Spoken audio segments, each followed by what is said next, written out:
الصلاة خير من النوم۔ پیارے دوستو، یہ قصہ ہے سرزمین مصر کا۔ مصر میں ایک آدمی کے 3 بیٹے تھے۔ اس کے پاس مال و دولت کی کوئی کمی نہ تھی۔ جب وہ بوڑھا ہو گیا تو اسے احساس ہونے لگا کہ اس کا کوئی بیٹا اس کی اچھی طرح دیکھ بھال نہیں کر رہا۔ اس نے سوچا کہ کیوں نہ اپنے مال کو اپنے بچوں میں بانٹ دیں تاکہ وہ اس سے کمائے کھائے اور اس احسان کے بدلے میں اس کی خدمت کرے۔ اس نے اپنی بیوی سے مشورہ لیا تو اس نے بھی اپنے بوڑھے شوہر کے خیال کی تاکید کی۔ چنانچہ ایک دن اس نے ایک چھوٹی سی میٹنگ رکھی اور اپنے 3 بیٹوں کو بلایا۔ جب 3 بیٹے اس کے پاس حاضر ہو گئے تو اس نے کہا، میرے بیٹو، تم سب جانتے ہو کہ میں نے اپنی جوانی کمانے میں خرچ کر دی۔ میں نے اپنے پیسوں سے تم تینوں کو اچھے گھرانے میں شادیاں کر دی۔ اب میں بوڑھا ہو چکا ہوں، میری طاقت جواب دے چکی ہے، میں تجارت کے لیے مارکیٹ میں نہیں نکل سکتا۔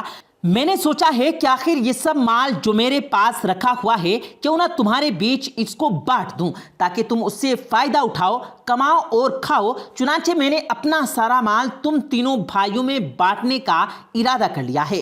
میری اور تمہاری ماں کی زندگی کا اکثر حصہ گزر چکا، اب تھوڑی سی زندگی باقی رہ گئی۔ تم لوگ اگر تھوڑا بہت ہم پر دھیان دو گے تو ہماری زندگی بھی آرام سے گزر جائے گی۔ بس اب جاؤ، میں نے اپنے مال کو تم تینوں میں برابر برابر تقسیم کر دیا۔ آج سے میرا سارا مال تم تینوں کا ہے، کماؤ کھاؤ اور اللہ کی راہ میں خرچ کرتے رہو۔ بس اب اتنی سی گزارش ہے کہ اب ہم دونوں میاں بیوی تمہاری خدمت کے محتاج ہیں، تم لوگ ہمیں بھول مت جانا۔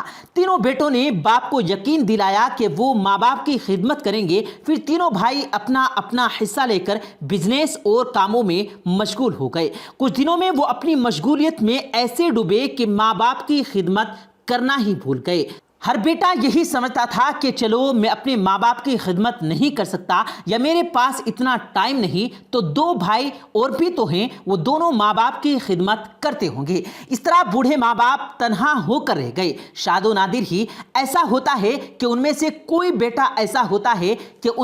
کوئی بیٹا اپنے ماں باپ کے پاس مہینے 2 مہینے میں 1 یا 2 بار ملاقات کے لیے آ جایا کرتا تھا۔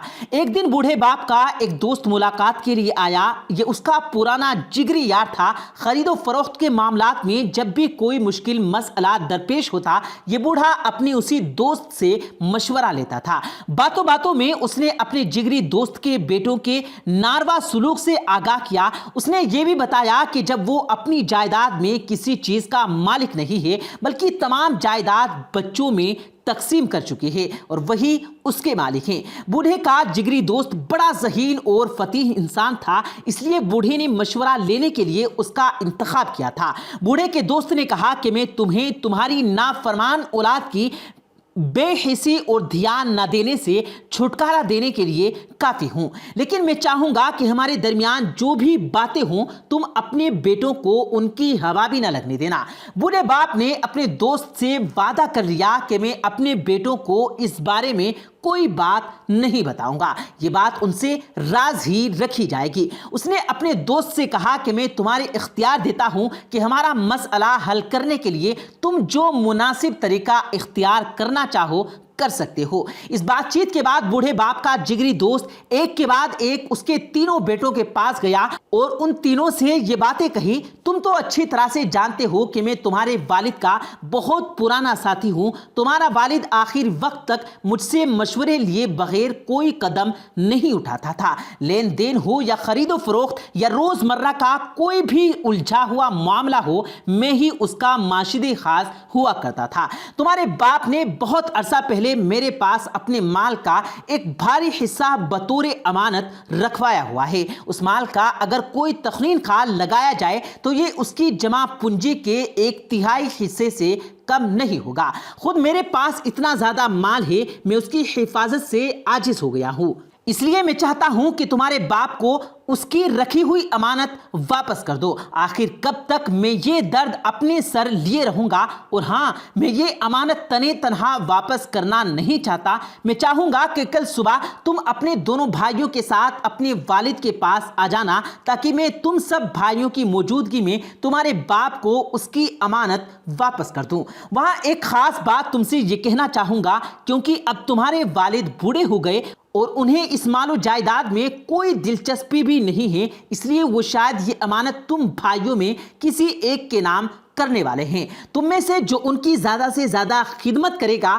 وہی اس مال کا حقدار ہوگا۔ اس لیے میں نے تمہیں یہ راز بتا دیا کہ تم اپنے والد کی خدمت میں لگ جاؤ۔ میں نے تمہارے والد سے تمہارے لیے تعریفی کلمات بھی سنے ہیں، وہ تمہارے بارے میں بڑی اچھی باتیں کر رہے ہیں۔ مجھے امید ہے کہ تمہارے والد یہ سارا مال تمہیں ہی دے جائیں گے اور تم معاملات میں مالا مال ہو جاؤ گے۔ اور ہاں، میں نے جو باتیں تم سے بیان کی اس کے بارے میں اپنے دونوں بھائیوں کو بالکل بھنک نہ پڑنے دینا، کہیں ایسا نہ ہو کہ وہی اس مال کے حقدار بن بیٹھے۔ بوڑھے باپ کے جگری دوست نے یہ باتیں ان کے تینوں بیٹوں میں ہر ایک کے پاس الگ الگ جا کر کہی اور تینوں کی خوب ہرے ہرے باغ کھلائی۔ صبح ہوئی تو تینوں بیٹے وقت سے پہلے اپنے والد کے پاس پہنچ چکے تھے۔ ان میں سے ہر ایک کی خواہش تھی کہ وہ اپنے والد کو خوش کرنے کی غرض سے سب سے پہلے اس کے پاس پہنچے۔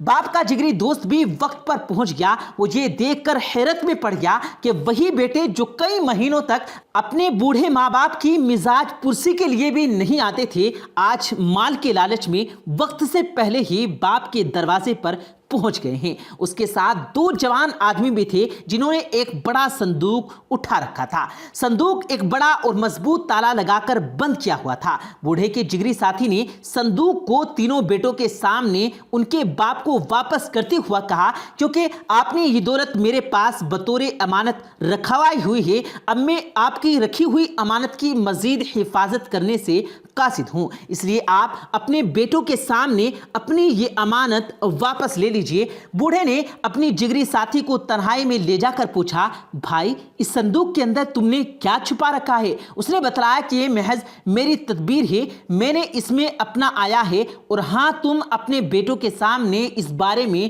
کچھ مت کہنا۔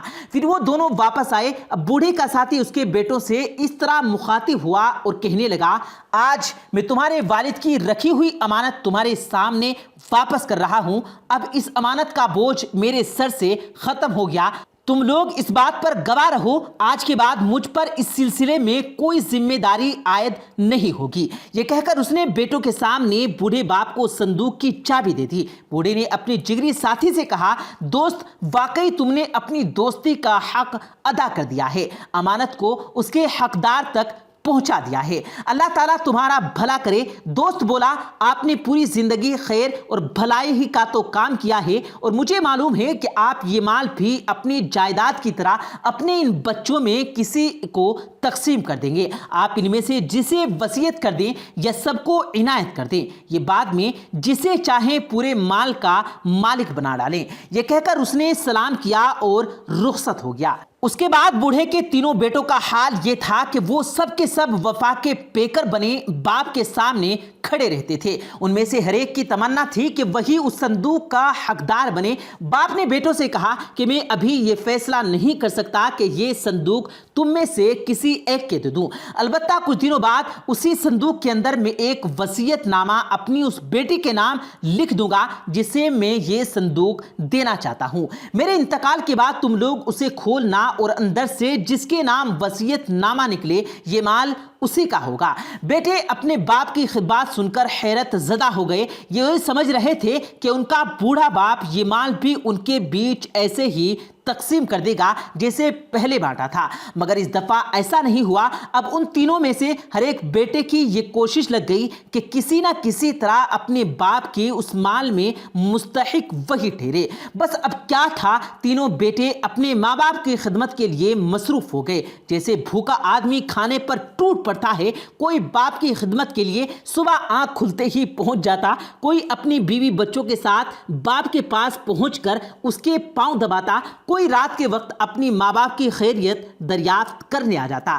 بوڑھا اپنے بیٹوں کے دل کی حقیقت اچھی طرح سمجھتا تھا، اور یہ بات ہے کہ بستی کے لوگ اس بوڑھے پر رشک کرتے تھے کہ اس کے بیٹے کتنے وفادار اور اطاعت گزار ہیں۔ انہیں کیا معلوم تھا کہ یہ سب تو مال کے لالچ میں ہو رہا ہے، ورنہ یہی باپ 2 مہینے تک اپنے بیٹوں کی شکل دیکھنے کے لیے ترس جاتا تھا۔ صندوق سامنے رکھا ہوا تھا، چابی نہ جانے باپ نے کہاں چھپا رکھی تھی۔ بیٹے آتے رہے اور باپ کی خدمت کرتے رہے۔ یہ سلسلہ کچھ 2 سال تک چلتا رہا۔ بسا اوقات بیٹے اپنے دل میں سوچتے کہ پتہ نہیں ہمارا باپ کب تک زندہ رہے گا۔ ادھر باپ بچوں کی خدمت سے بڑی خوشی محسوس کر رہا تھا۔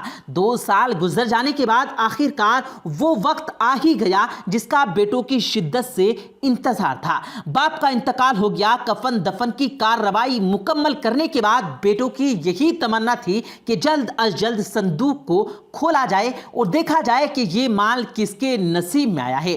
بیٹوں نے سوچا کہ اگر بستی کے لوگوں کو بلا کر اس صندوق کے بارے میں کوئی بات چیت کی جائے گی تو جگ ساہی ہو جائے گی۔ چنانچہ انہوں نے اپنے والد کے پرانے جگری دوست کو ہی بلوایا اور اس کے سامنے صندوق کھولنے کی تجویز رکھ دی۔ انہوں نے صندوق کی چابی اپنے والد کے جگری دوست کے حوالے کر دی اور کہا کہ اب آپ ہی تالا کھولیے۔ تینوں کی سانسیں اٹکی ہوئی تھی۔ ہر بیٹے کو یقین تھا کہ وصیت نامہ اسی کے نام نکلے گا، کیونکہ اس نے اپنے والد کی سب سے زیادہ خدمت کی ہے۔ اب صندوق کھل چکا تھا۔ تینوں بیٹے پھٹی پھٹی آنکھوں سے اس صندوق کو دیکھ رہے تھے۔ انہیں اپنی آنکھوں پر یقین نہیں آ رہا تھا۔ وہ اپنی آنکھیں زور زور سے مل رہے تھے۔ انہیں اپنے آپ پر شک گزر رہا تھا کہ کہیں ان کی آنکھیں دھوکہ تو نہیں دے رہی، مگر جو حقیقت سامنے تھی اس میں اب تک شک کی کوئی گنجائش نہیں تھی۔ وہ یہ دیکھ کر ہکا بکا رہ گئے کہ اس صندوق میں درہم و دینار، سونے چاندی، روپیے پیسوں کی بجائے پتھر اور مٹی کے ڈھیلے پڑے ہوئے تھے۔ انہیں بہت حیرت ہو رہی تھی۔ صندوق میں کاغذ رکھا ہوا تھا۔ باپ کا جگری دوست اسے کھول کر پڑھنا شروع کر دیا تھا۔ اس میں لکھا ہوا ہوتا ہے، بسم اللہ الرحمن الرحیم۔ یہ صندوق اور اس کے اندر جو کچھ ہے وہ نافرمان اور لالچی بیٹوں کے لیے ہے، جنہوں نے والد کا حق ادا کرنے کے لیے اپنا فرض نہیں نبھایا بلکہ مال کے لالچ میں اپنے والد کی خدمت کی۔ تینوں بھائیوں کے سر شرم سے جھک گئے۔ ان کے چہروں پر ذلت اور رسوائی کی دھول اڑ رہی تھی۔ وہ ایک دوسرے کی طرف دیکھ رہے تھے اور خود اپنے وجود میں شرمندگی محسوس کر رہے تھے۔ انہیں اندازہ ہو گیا کہ یہ ان کے والد کا کام نہیں بلکہ ان کے جگری دوست کی چال تھی۔ باپ کے جگری دوست نے کہنا شروع کیا، ہاں اسی کا نام تدبیر ہے۔ یہ میرا کام تھا، میں نے ہی یہ چال چلی تھی۔ تمہارے بوڑھے باپ نے مجھ سے تمہارے بارے میں شکوہ کیا، شکایت کی کہ تم لوگوں نے اس کی جائیداد سے حصہ وصول کرنے کے بعد اسے بھلا دیا اور اس کے حقوق یکسر بھول بیٹھے ہو۔ چنانچہ میں نے یہ تدبیر اختیار کی تاکہ میرے دوست کی خدمت ہو سکے اور تم مال کے لالچ میں ہی صحیح لیکن کم از کم اپنے ماں باپ کی خدمت تو کر سکو۔ اپنے والد کے دوست کی باتیں سن کر تینوں بھائیوں بہت شرمندہ ہو گئے۔ انہیں یقین ہو گیا کہ انہوں نے اپنے والد کی خدمت میں بڑی کوتاہی کی۔ اس کے بعد انہیں زندگی بھر یہ احساس کھاتا رہا کہ انہوں نے اپنے باپ کی خدمت کا فرض کیوں بھلا دیا تھا۔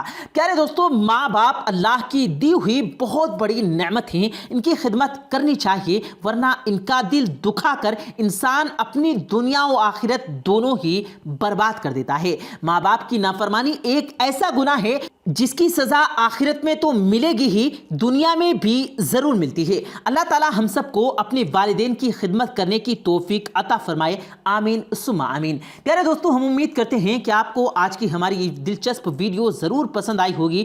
ویڈیو پسند آئے تو ویڈیو کو دل سے لائک کر کے اپنے دوستوں کے ساتھ ضرور شیئر کیجیے گا، اور مزید اسی طرح کی ویڈیوز پانے کے لیے ہمارے اس یوٹیوب چینل کو سبسکرائب کرنا بھی مت بھولیے گا۔ مجھے دیجیے گا اجازت، ملتے ہیں پھر ایک نئی ویڈیو کے ساتھ، تب تک کے لیے اللہ حافظ۔